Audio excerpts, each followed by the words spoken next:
Yes, alright. Nkwanirizaako nate mukwano gwange najo sinzo bango tuwuliriza kutegeeza nti we bali kwekuumira ku mayengo gano aga Yugi Update TV tukomyewo nate nga bulijjo.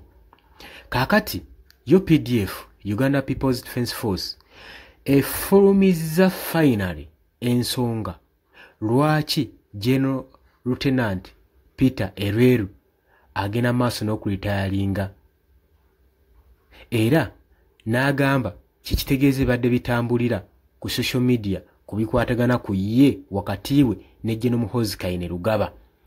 Bavuddeyo ne bannyonnyola lwaki Peter Erweru agenda maaso n'okubanga awummuzibwa ng'alitayalinga mu magye ga UPDF. Oli ku Yugi Update TV watana kubanga otweyungako nkutegeeza nkusaba genda ali wansi waliwo ekigambo subscribe kikoneko ojja kubanga osabula nnyo otwegattako ate nammwe abali emitala w'amayanja mbanirizaako nnyo sibeerabidde kubanga mukola kyamaanyi nnyo okubeezaawo amayengo gano aga Yugi Update TV. Jjukira ebadde bitambulira ku mimwa gy'abantu ku social media, ku media platforms zonna ne ku media houses nga kigambibwa nti Peter Erweru General ono agenda maaso n'okubanga awummuzibwa mu ngeri y'obutaagala naye nga talina kyakkola olw'ensonga nga bamu bagamba nti no waliwo obukake bwa General eno okubanga awummuzibwa okusinziira ku mbiranye eyaliwo wakati we ne General Muhoozi Kainerugaba, Chief of Defence Force.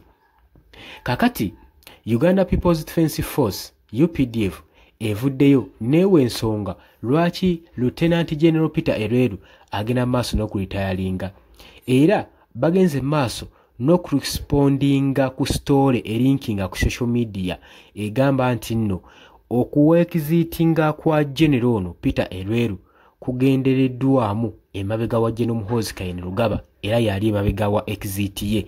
Bagambye bino si bituufu era bannyonnyola nga bagamba ensonga lwaki Lieutenant General Peter Erweru agenda maaso n'okuwummuzibwa amagye gwe mukwano gwange aleeyo ampuliriza. Jjukira nti nno wiiki eno yonna omulegazi gasaasaana ng'ono wakakiddwa okubanga agenda maaso ku retirement ye gwe mukwano gwange aleeyo ampuliriza. Abantu bangi online babadde bagamba Erweru agenda maaso n'okubanga afoosingibwa okulekulira amagye olw'ensonga nti nno balinamu past issues ez'emabega ne General Muhoozi Kainerugaba.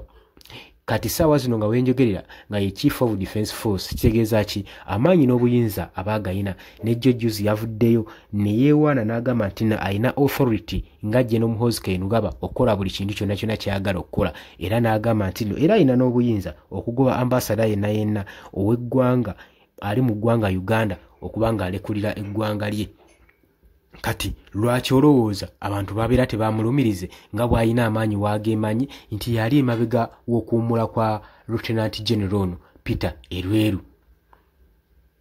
Bagamba nti nno ebitambulirwa ku mimwa gy'abantu ezo ŋŋambo olw'okubanga General ono Peter Erweru yalabikibwako ku lisiti ey'aba officers 1,300 abagenda okubeera nga basetingibwa ku retirement mu July w'omwaka guno.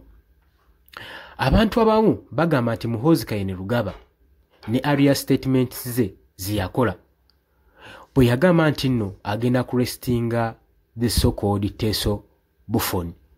Abantu bagamba newankubadde teyayatula naye ekyama ekiri mu message eyo kyali kigendereddwamu eri Lieutenant General Peter Erweru era ono nga ye yagenda maaso n'okubanga akulira operation eyo eyali mu Teso era kino kyagenda maaso n'okuteekawo rumors okubeera nga ziri strong wakati wa General Muhoozi Kainerugaba ne Lieutenant General ono Peter Erweru olw'ensonga nti no waliwo statement Muhoozi gye yakola ey'okwataakinga ku ofiisi omu eyagenda maaso n'okukulira operation mu Teso.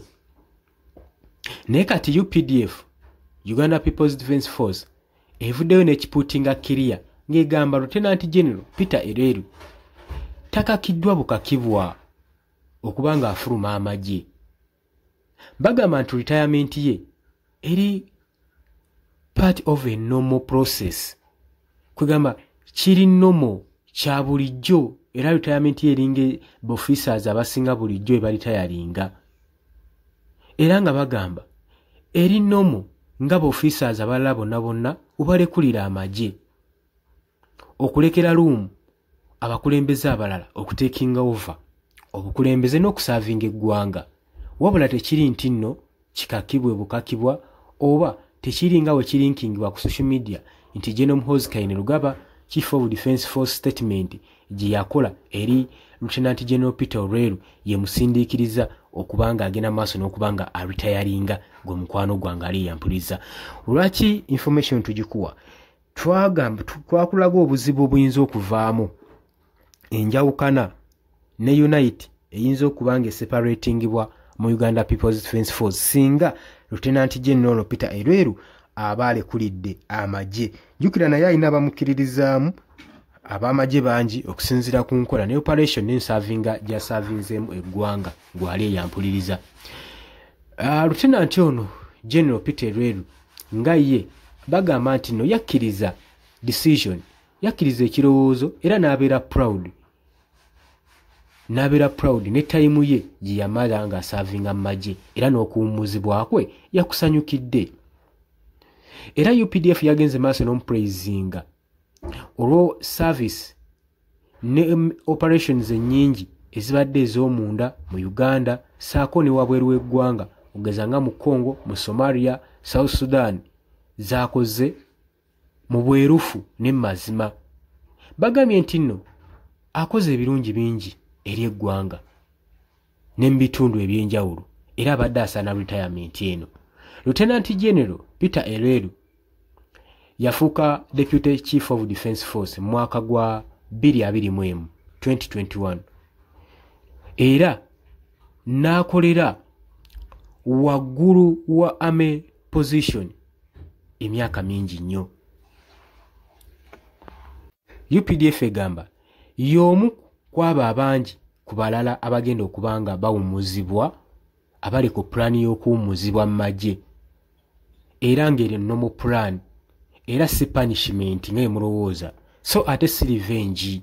Ekitwagala obategeeza okuwummulwa kwe kwa ddembe kwa mirembe kugenyereddwamu omuprayizinga n'omuwummuza ku lw'emirimu emirundi gy'akoledde eggwanga ne gy'asaavinze eggwanga wabula si kibonerezo nti kye tumuwa ate era tetumukolako revenge kirookuba balinamu obumulumulu okwemulugunya wakati we ne Chief of Defence Force Muhoozi Kainerugaba.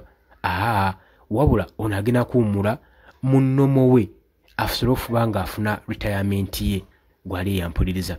Obadde oli kuyigi update saving akusinza obba ng'otuwuliriza era nkutegeeza nti okola kyamaanyi nnyo wabula gwagala otwengako kiri wansi waliwo ekigambo subscribe ekikooneko obeere ng'otweyunga.